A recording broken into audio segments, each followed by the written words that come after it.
Hi folks! Now, in parts 1 and 2 of this series about the Scottish Enlightenment, we discovered how the introduction of education for the general population of Scotland, followed by huge improvements in the economy after the union with England, had led to an outpouring of intellectual, scientific and industrial ideas that were at the forefront of the development of the modern era. And educated Scots now began to make a major impact in many areas with groundbreaking discoveries and inventions that really did invent the modern world. Now, I'm going to run through quickly here an example of just some of them, but I have to say I had to edit this list down, and it was so difficult because there are so many examples. But anyway, this at least I hope will give you a flavour for it. In science and industry, Scots discovered how to unleash the power of nature and use it as a force for human advantage. Joseph Black, a Scottish physicist and chemist, is famous for his discoveries of magnesium, latent heat, specific heat and carbon dioxide. His discoveries led to the modern science of thermodynamics. James Watt was a Scottish inventor and engineer whose improvements on the steam engine made it the workhorse of the Industrial Revolution. His steam engines brought about the creation of modern factories that quickly became established throughout the world. And James Neilson transformed the iron industry by inventing the modern blast furnace. Andrew Meikle, a Scottish mechanical engineer, invented the threshing machine, a device used to remove the outer husks from grains of wheat, which is considered a key development in the revolution in agriculture. James Young, often called Paraffin Young, developed a technique for extracting kerosene from oil shale, and in so doing he laid the foundations of the modern petroleum industry. In terms of caring for factory workers, David Dale, the founder of New Lanark Cotton Mills, set a benchmark for the entire globe by providing social and educational conditions for his workers far in advance of anything available anywhere else at that time. By 1800, his mills employed more workers than any other in the world, yet all were given free housing, free education, a 2-hour break for dinner, wholesome food and clothes, including a Sunday suit, to go to church. I just wish more had followed his lead. In the vital fields of transport and communication, Scots of the Enlightenment understood that the free flow of goods, services, people and information was essential to the creation of the modern society, and they set about creating the infrastructure for this to happen. Scotsman Thomas Telford, from the bonny Scottish borders town of Langham, was a giant of civil engineer. He constructed many of the roads, canals, harbours and tunnels that made Great Britain the industrial superpower of its day, and many of them are still standing and in use today. John Mcadam was a Scottish engineer who invented a cheap and effective way to build a sturdy road, thereby drastically reducing journey times. His macadamised road was the forerunner of the macadam, or tarmac for short, roads that now crisscross the globe and are used for transporting goods and people. And civil engineer John Rennie pioneered the use of structural cast iron in the many bridges, canals, docks and warehouses he designed. Scotsman John Macdonald, Canada's first Prime Minister, was the driving force behind the 3,700-mile Canadian Pacific Railway, which united this great nation. And William Symington was a Scottish engineer who built the first practical steamboat, the Charlotte Dundas, and following this, Henry Bell created the first successful passenger steamboat service. His steamship Comet ran successfully up and down the River Clyde, providing for the first time a timetabled passenger service. And how was this new world all going to come together? Well, it was a man called Sandform Fleming, a Scottish-born engineer, who set up the system of international time zones that laid the foundation for the international travel, communication networks and global economies that would follow. In art and letters, Scotland had giants who influenced the world. The poems of Robert Burns, our own national poet, became a great source of inspiration for the founders of both liberalism and socialism. He is still celebrated worldwide to this day. Sir Walter Scott had a major impact on European and American literature and is acknowledged as the first international best-selling author. His many works remain classics to this day. Thomas Carlyle was the son of a stonemason, but became a historian, philosopher, and the undoubted head of English letters in the 19th century.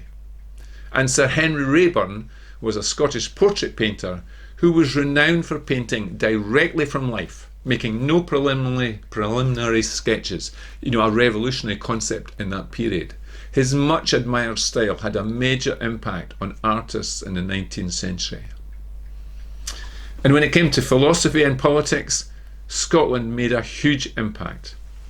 Dougald Stewart was Professor of Moral Philosophy at Edinburgh University for 25 years, and he made it a renowned centre of intellectual and moral influence around the world. Henry Broham, born and educated in Edinburgh, became Lord High Chancellor of Great Britain and played a prominent role in passing the 1833 Slavery Abolition Act. And James Dalrymple, 1st Viscount Stair, was a Scottish lawyer and statesman who is considered one of the greatest thinkers on law that Europe has ever produced. Adam Ferguson, a Scottish philosopher, is considered the father of modern sociology. And how could I leave out David Livingstone? This famous Scottish explorer and missionary opened up much of what was then called the Dark Continent, Africa. He did it not for power nor for riches, but for the Africans themselves, to give them education, to give them medicine and freedom from slavery. What is, I think, quite well known in the field of medicine, Scotland absolutely excelled. Medical students in Edinburgh's famous medical school were taught to challenge things, to think on their own, and to believe what they saw rather than just what they had been taught.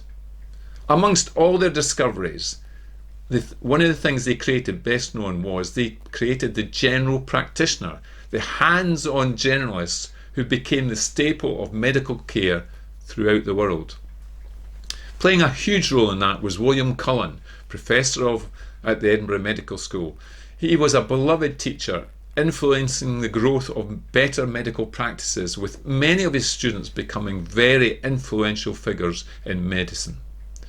William Hunter was a leading teacher of anatomy and the outstanding obstetrician of his day. He is still famous with orthopaedic surgeons who quote from his 1743 paper on the structure and diseases of articulating cartilages.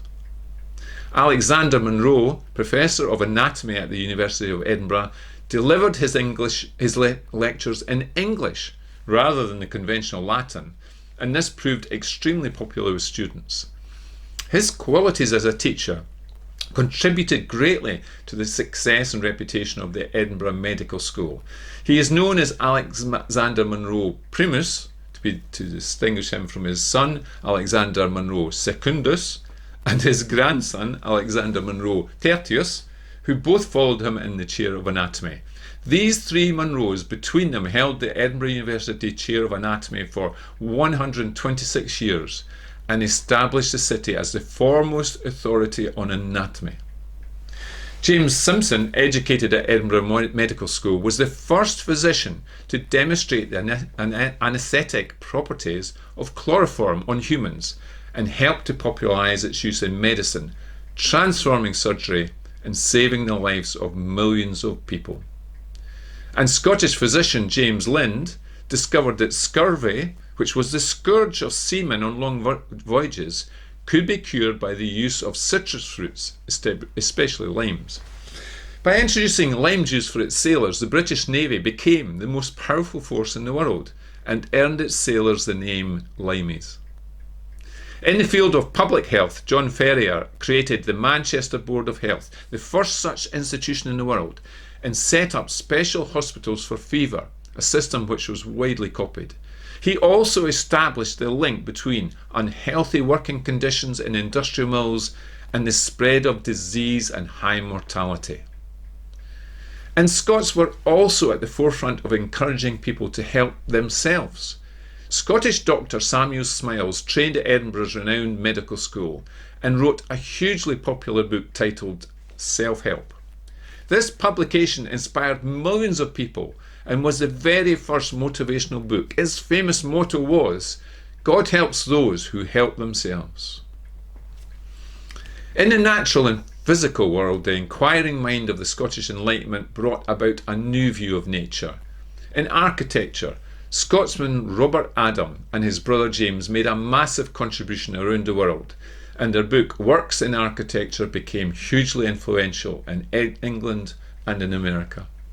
Not as well known, Scots architect Charles Cameron redesigned St. Petersburg for Empress Catherine the Great and largely established the Imperial Russian style of architecture.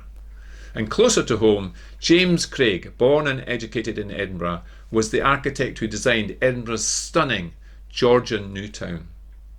Charles Darwin trained at the Edinburgh Medical School before developing his theory of evolution in his famous book On the Origin of the Species.